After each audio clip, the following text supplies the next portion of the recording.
Estados Unidos escogía a los marinos para grandes operativos ultrasecretos de seguridad.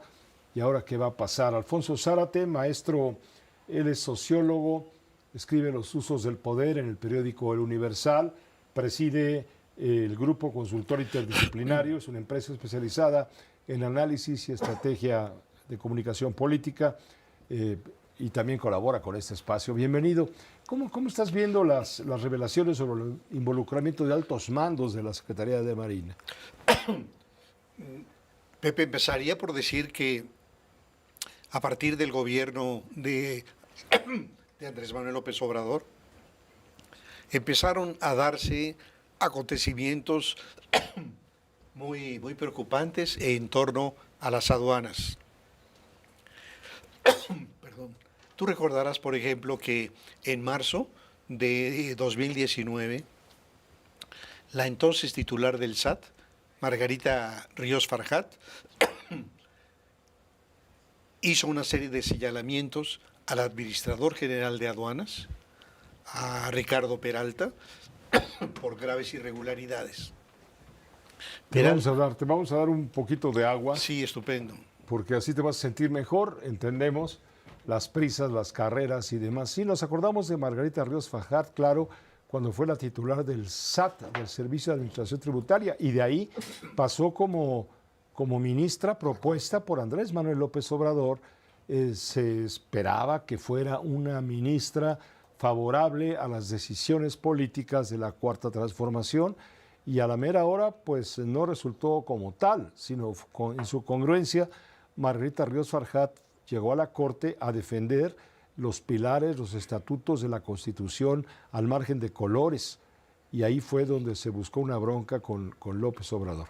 Pero, sí, en fin, un comportamiento admirable de Margarita Ríos Farjat, porque no se alineó a las posiciones de Morena, dogmáticas, sino al respeto a la Constitución y al respeto a las leyes. Pues esta Margarita Ríos Farjat, como titular del SAT, hace una denuncia por graves irregularidades con el entonces administrador general de aduanas, Ricardo Peralta. Y Peralta sale de las aduanas, pero lo recoge Olga Sánchez Cordero con el beneplácito del presidente y lo convierte en subsecretario de Gobernación. Esto lo comento para señalar cómo desde el inicio de la administración de López Obrador, lo que tuvimos en la zona de aduanas fue una serie de perturbaciones y de manejos muy cuestionables. Ahora bien, la revelación de estos hechos que hemos conocido en estos días nos habla de una conspiración criminal que involucra a altos mandos de la Secretaría de Marina. Y yo creo que esta revelación nos da la razón a quienes desde aquel momento anunciamos, anticipamos el riesgo que significaba ubicar a militares en áreas como las aduanas, como los puertos, porque los estaba exponiendo al poder corruptor del crimen organizado. Y eso ya está visto en este momento. Y lo que en estos días se ha estado conociendo se inscribe también en una serie de hechos graves que han ocurrido, no en este momento, sino que ocurrieron ya en los años recientes.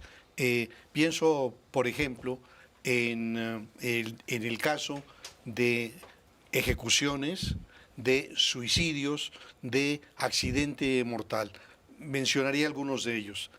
Sergio Emanuel Martínez Covarrubias fue asesinado en mayo de 2023, apenas 2 semanas después de haber asumido el cargo de subdirector de operaciones aduaneras en Manzanillo. En Matamoros, Tamaulipas, el entonces presidente de la Federación de Cámaras de Comercio del estado de Tamaulipas, Julio Almanza, fue asesinado después de haber denunciado también los altos niveles de corrupción en las aduanas. Y 3 meses después de su asesinato fue ejecutada Magali Nava Ramos, agente de la Fiscalía General de la República en Colima. Pero el caso que quizá más ha perturbado es el caso del contraalmirante Rubén Guerrero Alcántara. Él, siendo funcionario de la Secretaría de Marina, presenta un escrito que le hace llegar al almirante Ojeda, al titular de la Secretaría, señalando las presuntas responsabilidades de sus sobrinos en el huachicol fiscal, en actividades delictivas. Y pasan los meses, llegando el nuevo titular de la Secretaría de Marina, lo recibe, le da una audiencia en donde se supone que vuelve a presentar los datos, los indicios que tiene de este comportamiento, y al propio momento solicita permiso para unas vacaciones en Manzanillo. Un dato muy importante, porque solamente en la oficina del secretario sabían de dónde iba a pasar las vacaciones. Y lo mataron. Y ahí lo ejecutan. Entonces, lo que estamos viendo es realmente una serie de acontecimientos, Pepe, que parecerían extraídos de un capítulo del Padrino de Mario Puzo. Entonces, lo que tenemos son ejecuciones, suicidio, muerte accidental en un ejercicio de tiro, y muy relevante el hecho de que los dos que aparecen como las figuras centrales son los dos hermanos Farías Laguna, uno contraalmirante, el otro vicealmirante, es decir, que está ya a un paso de alcanzar el nivel de almirante, y que la información que se ha producido en estos días dice que eran un factor de poder dentro de la Secretaría, que tenían influencia en el ejercicio del presupuesto, que tenían influencia para decidir a quién se ubicaba en determinadas posiciones y qué promociones se les daba. Y todo esto ocurre en el periodo de su tío, del almirante Ojeda. Entonces, a mí me parece inadmisible la pretensión del gobierno y de la Fiscalía de exculparlo. Que a eso iba. ¿Cómo está reaccionando el gobierno de la presidenta Sheinbaum, a través incluso del fiscal general Gertz Manero, ante esta circunstancia? Da la impresión de que tratan de tapar, de cubrir lo que en todo caso podría sospecharse del titular de la Secretaría de Marina, Rafael Ojeda. Posteriormente, bueno, él era tío político de este vicealmirante y del contraalmirante, que ahora son las cabezas de esta banda que le hemos llamado la banda de los primos. Sí. Que va a sonar, esa banda va a sonar muy fuerte con su música criminal, ¿no? Sí, y esta pretensión de exculpar al secretario, al titular de SEMAR, me parece que no se corresponde a los hechos.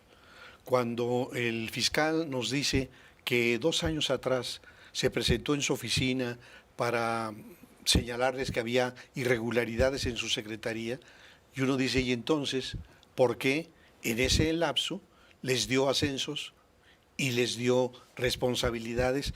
El vicealmirante había sido nada más el comandante de la 12 Zona Naval con base en Puerto Vallarta. Entonces, no se corresponden, Pepe. Y quizá también decir que la operación de esta magnitud y de esta complejidad no puede terminar en ese nivel, que tuvieron que tener redes mucho más amplias, que involucren a gente de alto nivel de almirantes dentro de esta red, y desde luego empresarios, funcionarios aduanales. Entonces es un tema de una extrema gravedad que además desmonta la narrativa presidencial, porque el presidente nos decía cuando menos 2 cosas. La primera, que se había acabado la corrupción. La segunda, que él confiaba en la incorruptibilidad de los militares. Y desde luego que esto último es un sinsentido, porque los militares no están hechos de una pasta distinta a la que tenemos todos nosotros, y en consecuencia son susceptibles de caer en las redes de esas redes criminales, que además operan, como sabemos bien, con la alternativa de plata o plomo. Entonces, lo que yo pienso en conclusión es que este asunto va a profundizarse, que va a seguir apareciendo, digamos, estos datos muy perturbadores, pero que es importantísimo entrar hasta fondo para extraer el tumor cancerígeno antes de que haga metástasis. Muchas gracias Alfonso por A tu ti, Pepe. comentario. Siempre bienvenido. Ya se le curó hasta la tos. ¿Cómo ve?